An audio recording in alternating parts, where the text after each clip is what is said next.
Stephen Moore is one of the individuals that Donald Trump has nominated to serve on the Federal Reserve. But there's an issue. Apparently CNN has come across a number of articles and op-eds that Moore has written for the National Review. Now to be fair, these op-eds are pretty old. They're from 1998 to about 2003, but they say some pretty misogynistic things. Honestly, that's kind of whitewashing it. Let me give you the details of what he had written. So in one of his columns for National Review, Moore decried the feminization of basketball generally and wrote that it was an obscenity that a woman was allowed to referee a men's NCAA game. An obscenity. Yeah. So. Okay, there's a lot more where that came from. Yeah. Anna's gonna give you more quotes. But so look, the question is, did you change? So we'll get to the substance of that in a second, but I'm mainly greatly amused by some of his theories. Me too. Yeah, you're gonna love some of this stuff. And let me be clear, before I read the rest, I wanna explain why I'm amused. For me, reading the way that he feels about these issues shows just this insecurity and this fear that I love. Right, so there's a little more equality. Obviously, there's been even more progress for women since he's written these things. And the fact that he's crying and whining about it is hilarious to me. So it doesn't upset me, it doesn't anger me. I'm more amused than anything. Let me read you more. Is there no area in life where men can take vacation from women? What's next? Women invited to bachelor parties? Which is, by the way, happening. Yeah, I'm pretty sure that kind of happens. If you're going to bachelor parties where they're not invited, you might have gone to the wrong party. No, I love it. I love it. I love it so much. I love what dorks they are. They're like, what's next? Women at bachelor parties? Okay, but let me just say, your mind correctly went there, right?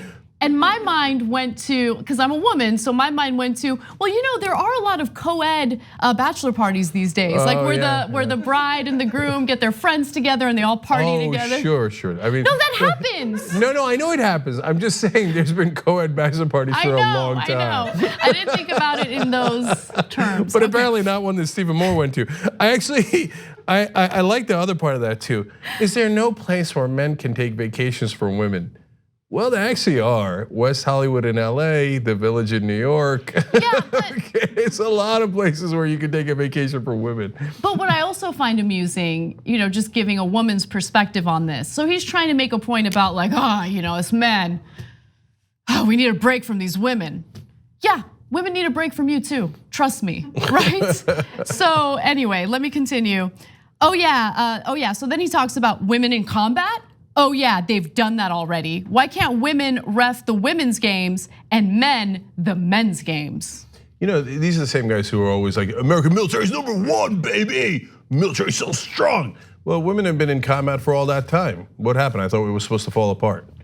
Look, one quick serious point. Women were not allowed into certain business organizations like the Rotary, et cetera. And you know what? It cost them a lot of business. And so my dad was one of the people who voted yes on allowing women into the Rotary because that's how it was back in the day.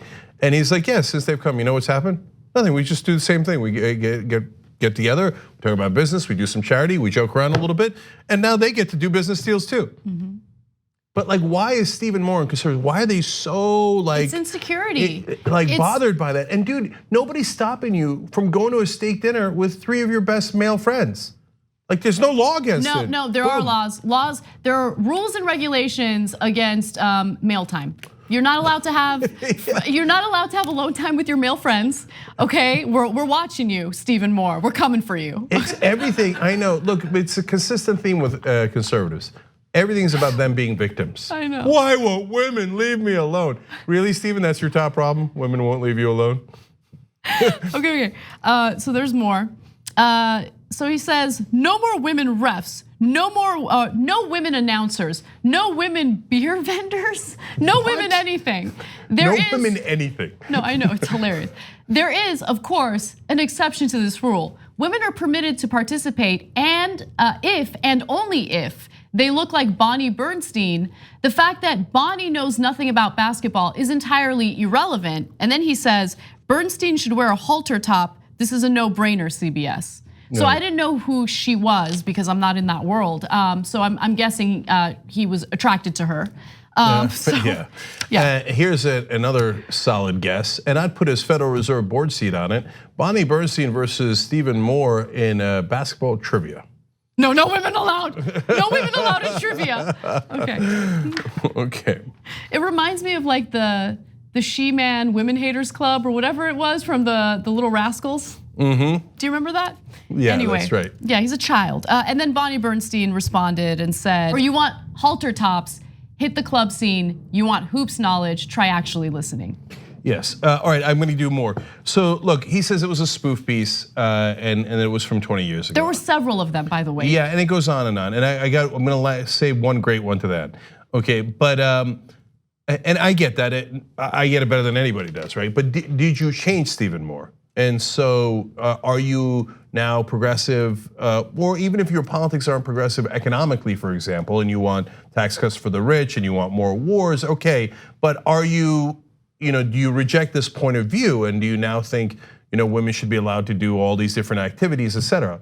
You've never written that. You've never shown in any way, shape, or form that your opinions have changed. It's not like Stephen Moore is claiming to be a changed man. His politics didn't change, nothing changed. So it's one thing to say, hey, that was 20 years ago, very understandable, and I've changed. It's another thing to say, that happened 20 years ago, I totally believe the same things, but technically it happened 20 years ago. Yeah. Right? And then to me, of course, the worst part is not what he said, but what he's done.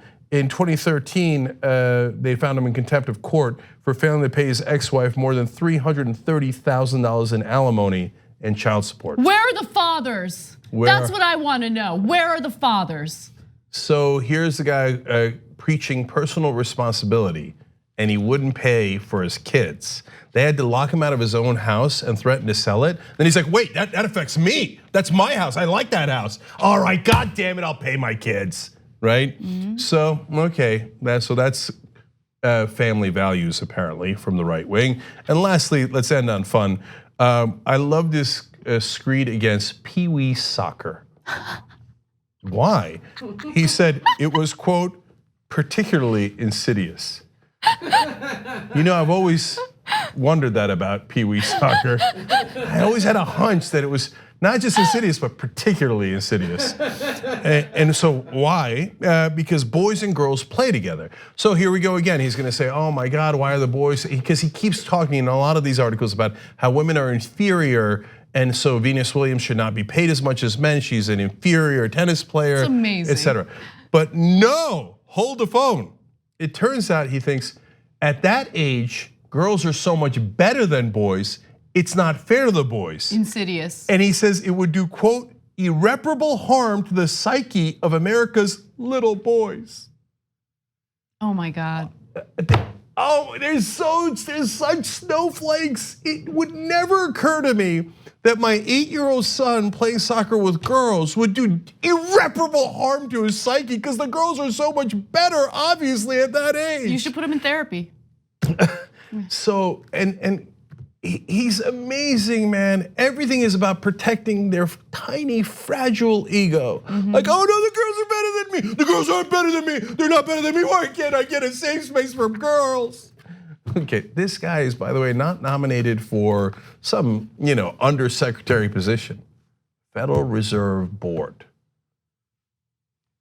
Clownorama. Well, you bring the circus to town, don't be surprised when the clowns show up. 2 easy ways to follow the Young Turks. One is hit the subscribe button down below, then you're a TYT subscriber. And second is ring the bell. And when you do that on YouTube, you're notified of our videos.